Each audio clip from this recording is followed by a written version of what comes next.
everybody, welcome back to the channel CUET Prep by Super Grads। मैं आप सभी का आशीष सर आज एक और नई वीडियो के साथ आप लोग के बीच में आ चुका हूं और आज का एक मोस्ट इंपॉर्टेंट वीडियो होने वाला है। जो बच्चे CUET 2026 को टारगेट कर रहे हैं उन लोग के लिए बहुत इंपॉर्टेंट वीडियो है और आप देख सकते हो टॉपिक मेरा आज का क्या होने वाला है। Most difficult subject in CUET commerce के एंगल से अपन बात करेंगे। I am not talking about PCM वाले बच्चे जो भी है, मैं उनको अभी टारगेट नहीं कर रहा हूं। बेसिकली मैं आप लोग का इकोनॉमिक्स का टीचर हूं तो definitely I will be talking about commerce subject और कॉमर्स के एंगल से क्या क्या बच्चे फेस करते हैं। अल्टीमेटली कौन सा टॉपिक, कौन सा सब्जेक्ट, कौन सा डोमेन अगर मैं बोलूं जो उन लोग के लिए one of the most toughest angle बन जाता है, आज अपन उस चीज को कवर करेंगे और मैं स्ट्रैटेजी के साथ आया हूं ताकि वो स्ट्रैटेजी लास्ट में बताऊंगा आपको, ताकि वो एक केक वॉक होगा आप लोग के लिए और CUET 2026 आप बहुत इजीली क्रैक करोगे। So without wasting any time let's get started. देखो गाइस, आप पहले एक चीज समझो कि अपन को समझना पड़ेगा अंडरस्टैंडिंग सब्जेक्ट चैलेंजेस। क्या होता है ना, क्या है सब्जेक्ट चैलेंजेस, क्यों होते हैं। जनरली मैं कुछ लेकर आया हूं, कुछ एक बार पढ़ो, एक बार देखो क्या बोल रहा है। Ultimately the CUET exam can be daunting for commerce students, often leading to exam anxiety.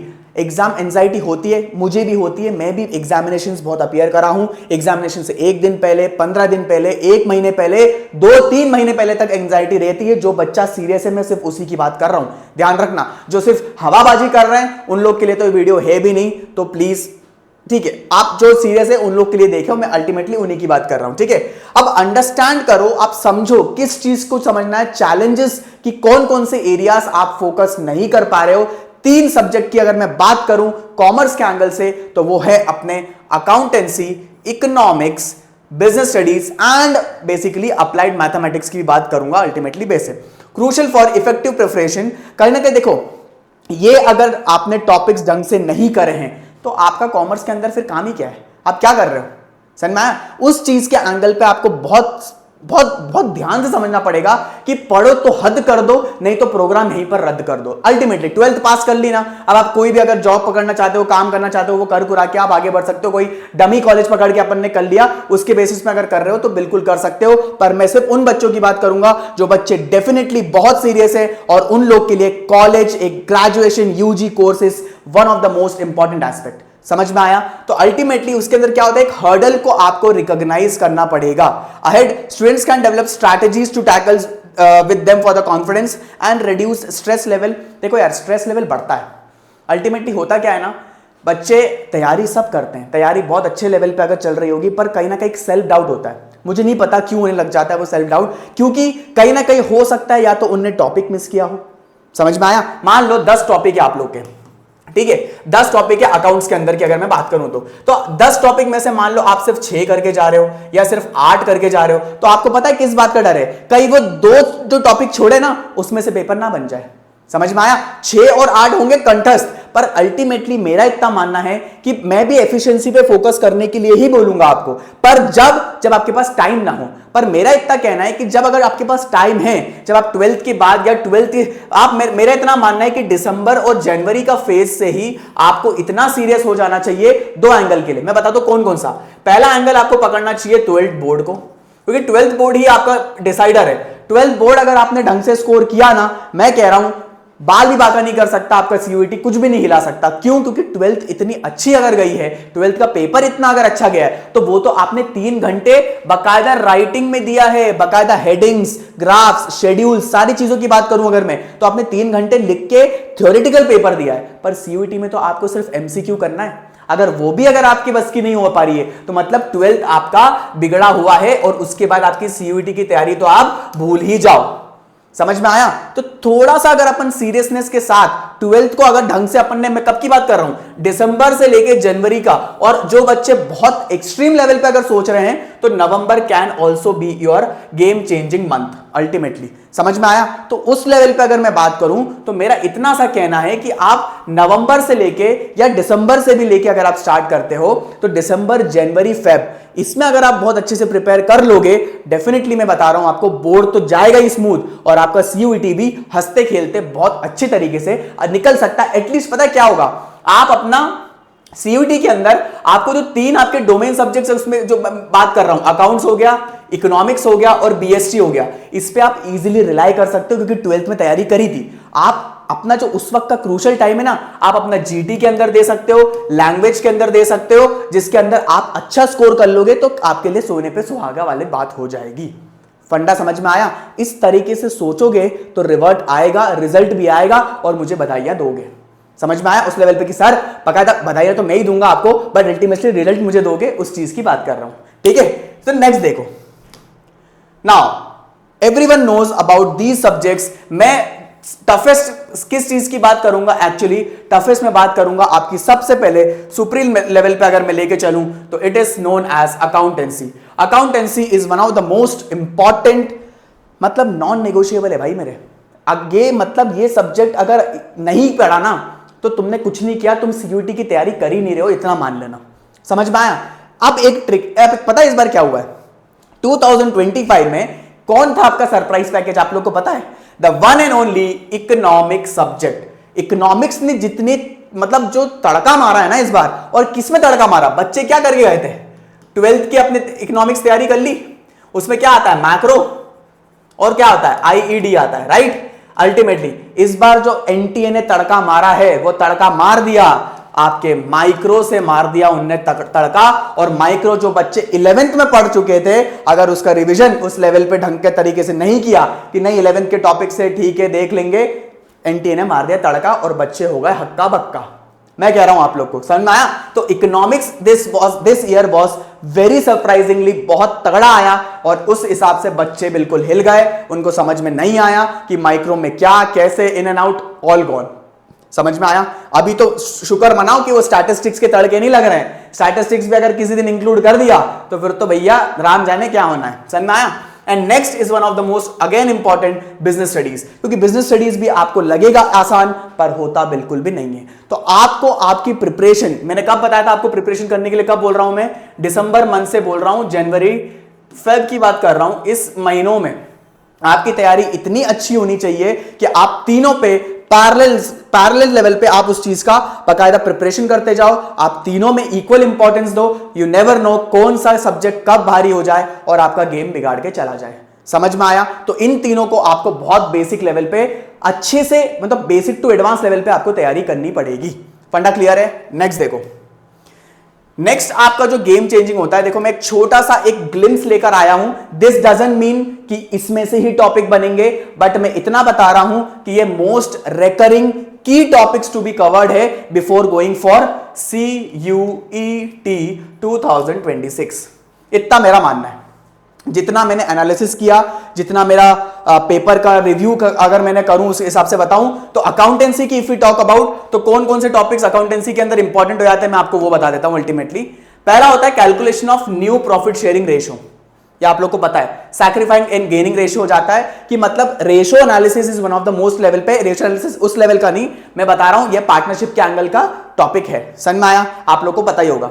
Next है revaluation of assets and liabilities. This is also very important कि आपका रिवैल्यूएशन ऑफ एसेट्स, जो रिवैल्यूएशन अकाउंट बनाते हैं अपन, उस basis के अंदर asset और लायबिलिटी का कौन कौन सा नया रिवैल्यू लेते हैं, उस लेवल की बात चल रही है। ठीक है।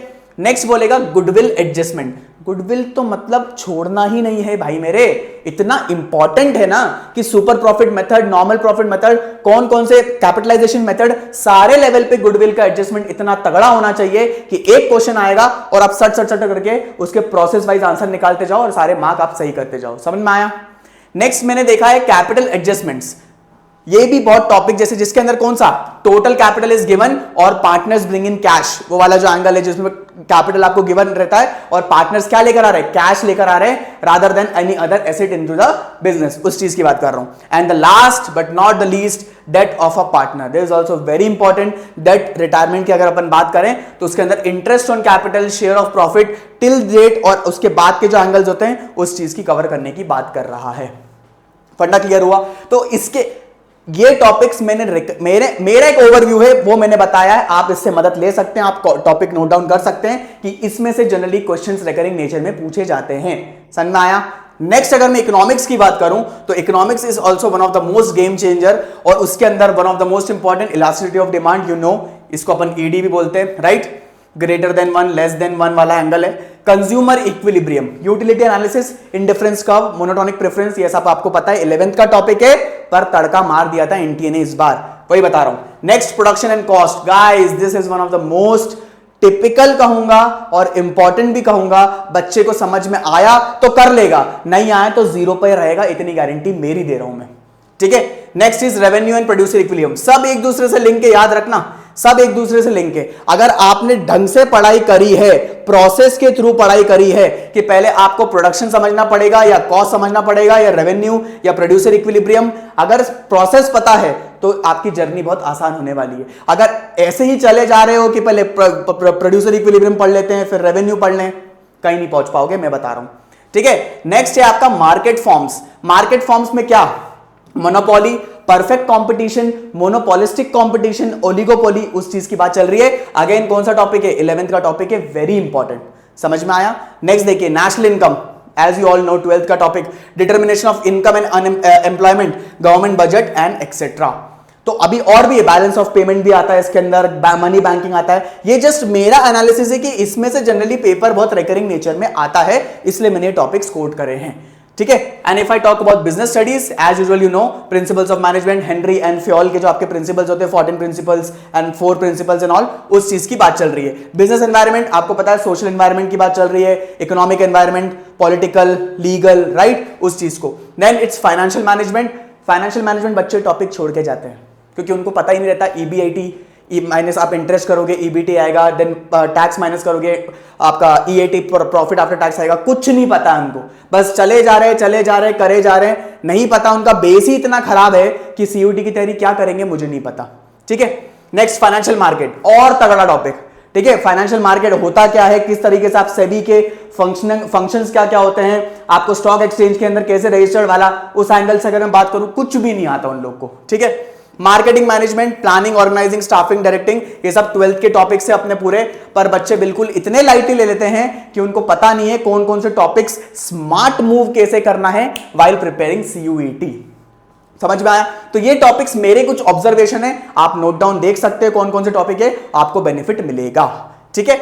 नेक्स्ट समझो, नेक्स्ट क्या होता है, रीजंस फॉर टफनेस क्या होता है गाइस, मैं आपको अभी बताने वाला हूं। रीजंस ऑफ टफनेस पता है बहुत इजी है, मैंने इनको 3 भागों में बांट के रखा है। जितना मैंने बच्चों से एनालिसिस किया, उनसे कुछ बातचीत करी, उनके चैट्स, कमेंट्स बॉक्स जो आते थे बकायदा, उसमें मैंने रिव्यू जब किया, सबसे पहली बात है कॉम्प्लेक्स कॉन्सेप्ट्स। कॉम्प्लेक्स कॉन्सेप्ट्स को उनका दिमाग क्या हो रहा है ना, 11th का पढ़ लिया, 12th का पढ़ लिया, रिटेंशन पावर 0, समझ, क्योंकि अपन रटते जा रहे हैं, समझता तो है ही नहीं अपन को। तो कॉम्प्लेक्स कॉन्सेप्ट जब आते हैं ना, तो स्ट्रगल करता है बच्चा कॉम्बिनेशन किस चीज का, थ्योरी और प्रैक्टिकल को लेके।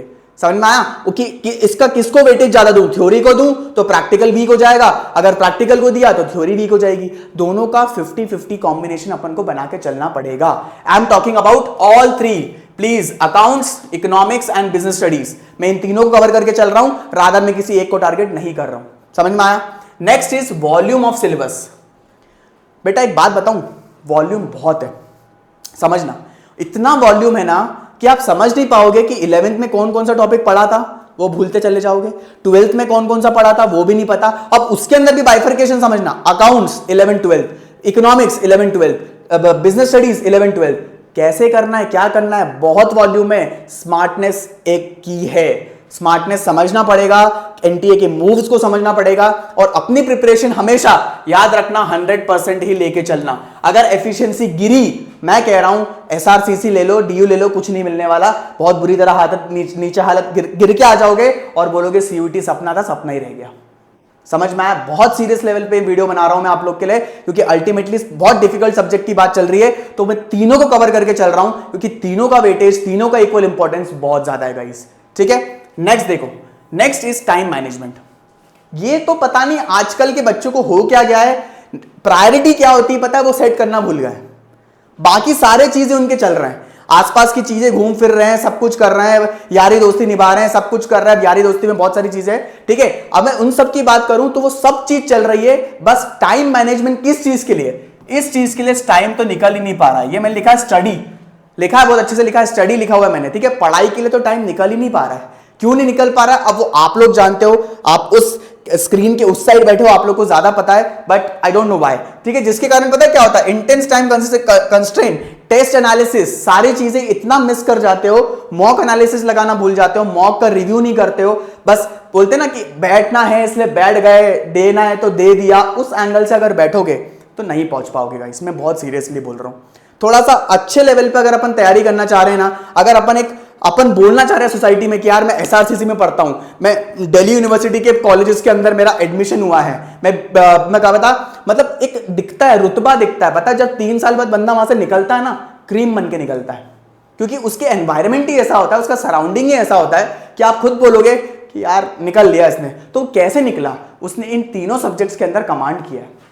उसने क्या किया, कॉम्प्लेक्स कॉन्सेप्ट्स का कॉम्बिनेशन अच्छा बिठाया, उसने वॉल्यूम ऑफ सिलेबस को कंप्राइज करके अपने दिमाग, अपने भेजे के अंदर बकायदा इतना अच्छे से इनबिल्ट किया कि उसको पता था कौन सा कैसा एंगल किस तरीके से पढ़ना है। और सबसे मोस्ट इंपॉर्टेंट, उसने टाइम मैनेजमेंट बहुत तगड़ी तरीके से किया था, while preparing also and while giving examination also. 60 minutes की बात कर रहा हूं मैं, समझ में आया, उस चीज की बात है, थोड़ा समझो। ये 3 चीज बहुत इंपॉर्टेंट है, इस पे अगर आपने वर्क करा, मैं कह रहा हूं स्काई इज द लिमिट, ठीक है। नेक्स्ट इज, मैं आपके लिए एक स्ट्रैटेजी और लेकर आया हूं स्ट्रैटेजी। इस स्ट्रैटेजी के साथ अगर आप वर्कआउट करते हो, मैं कह रहा हूं देयर कैन बी, मतलब देखो एक 1% का चांसेस भी मैं रखना नहीं चाहता, बट एक ह्यूमन एरर की बात कर रहा हूं। 1% चांस अगर हो भी रहा है, पर 99% आप इस फोकस से अगर चलोगे तो आप definitely you can score very well. कैसा स्ट्रैटेजीज क्या है आपकी ओवरकम करने की, ध्यान से देखो। सबसे पहली, इफेक्टिव प्लानिंग। यार प्लानिंग का एक कोट है, if you are planning to fail then you are failing to plan. ये समझना, मैंने बोल दिया, इसको वापस रिवाइंड करके सुनना क्या बोल रहा हूं मैं, पर इसका अगर आपने प्लानिंग सही तरीके से कोड करा ना, मैं कह रहा हूं कोई दिक्कत नहीं होगी। क्रिएट करो study schedule, stick to it, सबसे बड़ा इंपॉर्टेंट लिखा है मैंने, उस पर टिके रहो, और अगर वो नहीं हो रहा तो फिर दूसरा चेंज करके वापस से उस पर स्टिक रहो, समझ में आया, पर उस पर लगे रहो, उस पर टिके रहो। दुनिया आंधी, दुनिया इधर से उधर हो जाए, पर हमें पढ़ना है, मतलब हम 2 घंटे हमारे पढ़ाई करेंगे, उसके बाद ही बाकी काम, समझ में आया। दूसरा, break down topics and prepare accordingly. यार ब्रेक डाउन टॉपिक्स मतलब आप अपना डिफिकल्टी लेवल्स के हिसाब से बना लो, आप उसे B, C एनालिसिस भी कह सकते हो। A टॉपिक्स कौन से हैं, B टॉपिक्स कौन से हैं, C टॉपिक कौन से हैं, आप उसके बेसिस पे भी अगर एक तरीके से अगर अपना एनालिसिस करोगे तो definitely you will get the revert back for sure. समझ में आया।